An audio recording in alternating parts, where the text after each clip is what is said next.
My name is Alina Voss. I am 28 years old. On our honeymoon trip, the man I trusted the most pushed me off a mountain cliff and left me there to die. But somehow, I survived. For 3 months, the world believed I was gone. Last night, I returned home, but what I saw there made my whole body go numb. Before I tell you what actually happened, please like the video, subscribe to the channel, and tell me your country in the comments. Now, let's begin. I always believed I was lucky. I had a good life, a loving family, and a future that looked perfect. When I met my husband, it felt like a dream. He was kind, caring, always saying the right things, and he made me feel safe, like no matter what happened, he would always protect me. Our relationship moved fast, maybe too fast, but I didn't question it because everything felt right. My family liked him, my friends trusted him, and I gave him everything: my trust, my time, my heart. When he proposed, I didn't even think twice. I said yes. The wedding was beautiful. Everything was perfect, with smiles and happiness everywhere. And he looked at me like I was his whole world, or maybe that's just what I wanted to believe. After the wedding, we planned a honeymoon trip somewhere peaceful, far from the noise, a place surrounded by mountains, with cold air, quiet views, and an endless sky. It felt like the perfect start to a perfect life. The first few days were normal. We explored the place, took pictures, and talked about the future. But slowly, something began to feel different. It was small at first. He became quieter, less warm. Sometimes I would talk, and he wouldn't respond, just stare into the distance. I thought maybe he was tired or stressed. But then I noticed something else: his eyes. They didn't look at me the same way anymore. There was no softness, no warmth, just something cold. One evening, we were walking near the hills as the sun was setting. The sky looked beautiful, and I remember smiling, thinking how lucky I was. I moved closer to him, tried to hold his hand, but he pulled it away. I froze for a second. "Is something wrong?" I asked. He didn't answer. He just kept walking. That silence felt heavy, and for the first time, I felt uncomfortable around him. That night, I couldn't sleep. Something didn't feel right. I kept asking myself if I had done something wrong. The next day, he acted normal again, smiling, talking, like nothing had happened. And I convinced myself it was all in my head, that maybe I was overthinking. But deep inside, a small fear had already started growing, a fear I couldn't explain. On the third day, we decided to go higher up the mountains. The view was breathtaking, with clouds below us and strong winds blowing. It felt like we were standing above the world. I remember feeling happy again, thinking maybe everything was fine. Maybe I was wrong.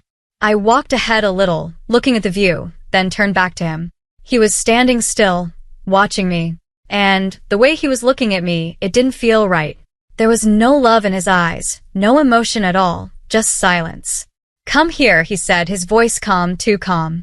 I smiled a little and started walking toward him, step by step, closer to the edge. The wind grew stronger, the ground felt unstable, and something inside me started screaming to stop. But I didn't listen, because I trusted him, because he was my husband, because I never thought he could hurt me. I stood right in front of him. "Look at the view," he said. I turned slightly, and in that moment, everything changed. There was a sudden force, a strong, unexpected push. I lost my balance. The ground disappeared beneath my feet, and then I was falling. The sky spinning, the wind screaming. I tried to grab something, anything, but there was nothing. Only emptiness. Only darkness. And the last thing I remember was his face. Cold. Expressionless.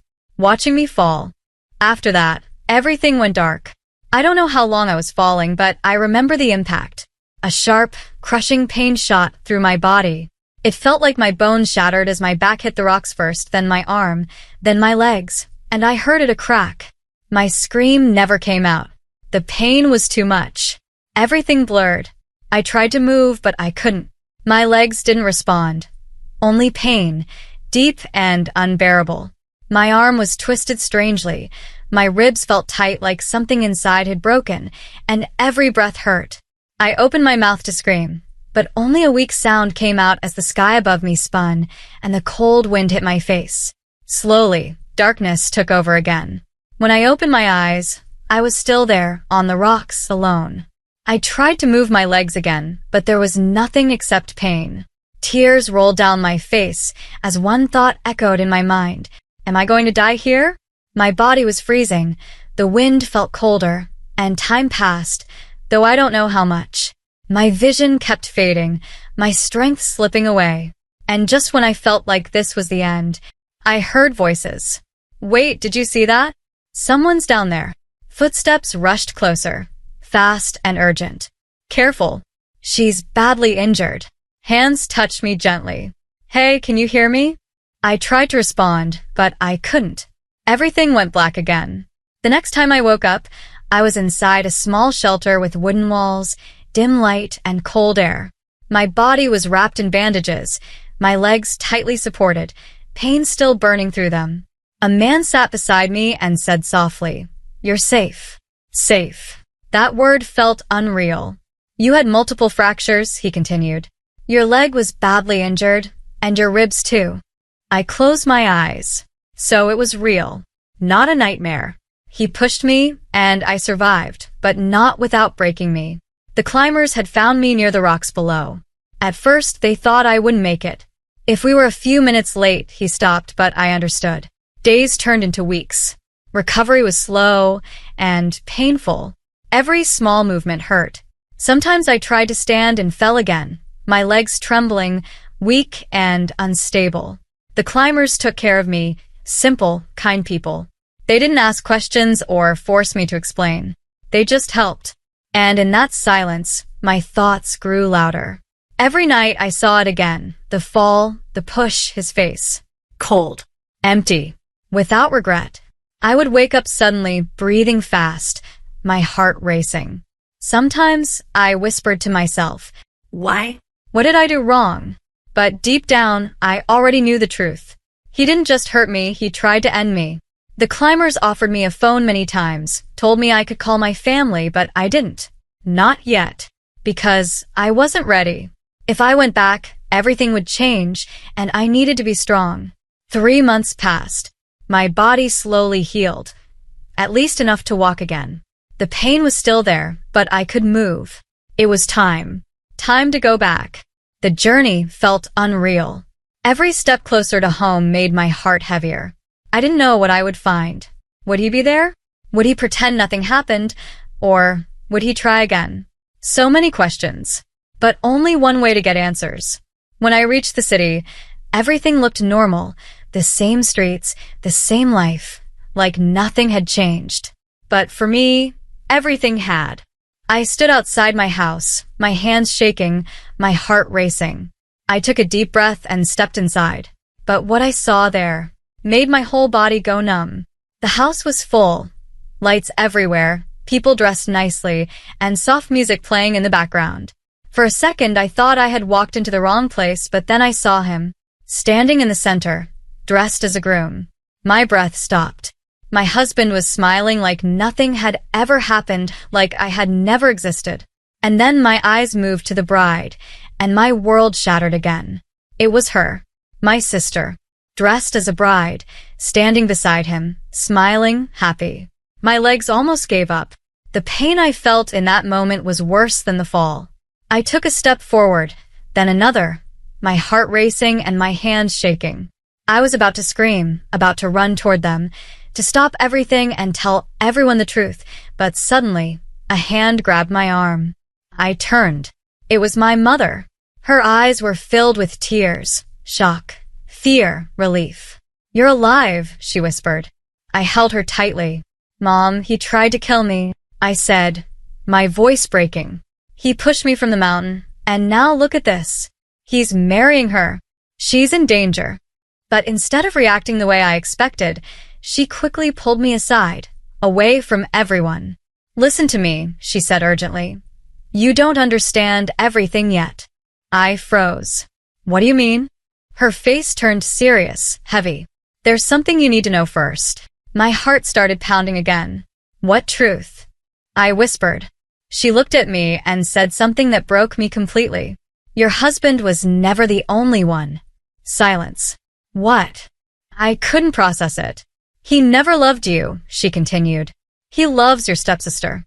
This marriage was planned from the beginning. My breathing became heavy.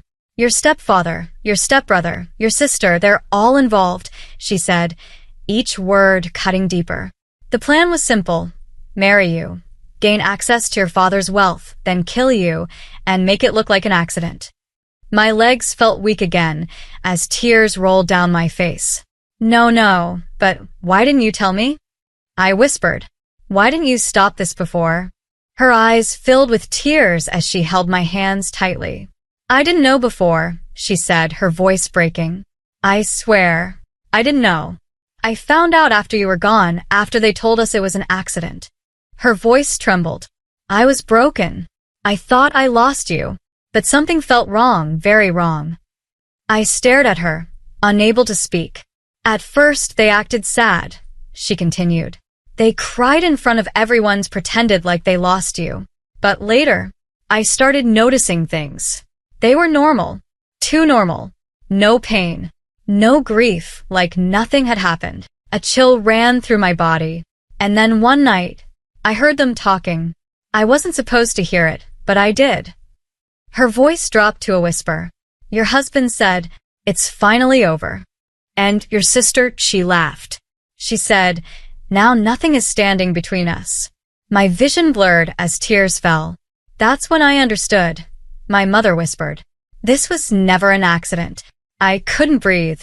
So I stayed quiet, she continued, watching them, listening, trying to understand everything. I placed a recorder in the house and slowly, I got the truth. She looked straight into my eyes. They planned it. Your husband, your sister, your stepfather, all of them. My world shattered again. And today, she said, her voice turning cold, I was finally ready to expose them, but I thought I lost you. Her voice broke. I thought my daughter was gone. I hugged her tightly. I'm here, I whispered. For a moment, everything was silent. Then the wedding music reached us again, and reality hit. They're about to get married, I said. My mother nodded. This ends today. I wiped my tears. The fear was gone. In its place was something colder. Anger. Clear. Sharp. I turned toward the hall and walked in, step by step. The music was playing. Guests were smiling, the ceremony about to begin. And then someone saw me. A woman gasped. The music stopped. All eyes turned toward me. Silence. Pure silence. My husband's face changed first, the color draining from it. My sister froze. My stepfather stepped back, like they were seeing a ghost. And maybe they were. I kept walking, slow and steady, every step echoing in that silent room until I stood right in front of them. I looked at him. You should have made sure I was dead. My voice was calm, and that made it worse. Whispers started.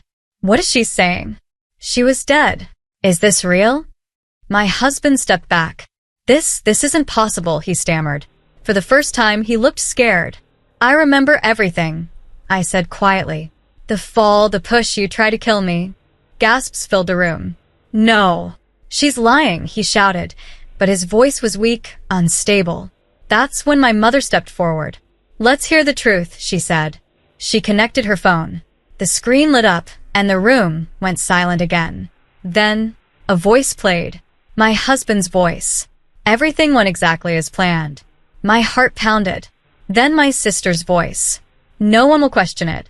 It looked like an accident. Then my stepfather. Good. Now we just wait. The property will be transferred soon. And finally, my stepbrother. And after that, we're done pretending. The room exploded. People stood up, gasps, shock, anger. Faces turned toward them. No more smiles, only disgust. My husband stumbled back. This is fake, he shouted. But no one believed him. Not anymore. Because this time, the truth had a voice. And everyone heard it. Within minutes, the police entered the hall. They already had the evidence. One by one, they were taken away. My husband, my sister, my stepfather, my stepbrother. No more lies. No more acting. Just consequences. I stood there, watching everything. Not broken, Not weak. but free.